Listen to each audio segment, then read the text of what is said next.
میں اکثر چائے پینے ایک ہوٹل میں جاتا تھا۔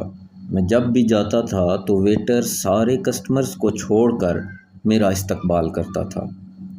کسی کسٹمرز کو اٹھا کے مجھے بٹھا دیتا تھا اور اسپیشل چائے بنوا کر صاف ستھرے کپ میں میرے لیے لاتا تھا۔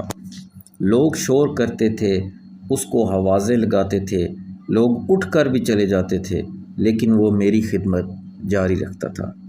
مجھے ایک دن میرے دوست عابد نے کہا، یہ تمہارا اصلی قدردان ہے، یہ دل سے تمہارا احترام کرتا ہے۔ میں نے کہکا لگایا، جواب دیا، نہیں، ہرگز نہیں۔ بات بڑی سادہ سی ہے۔ اس کے کسٹمر میں کروڑ پتی اور ارب پتی لوگ شامل ہیں۔ یہ سارے کروڑ پتی لوگ اسے چائے پینے کے بعد 50 اور 100 روپے ٹپ دیتے ہیں، جبکہ میں اسے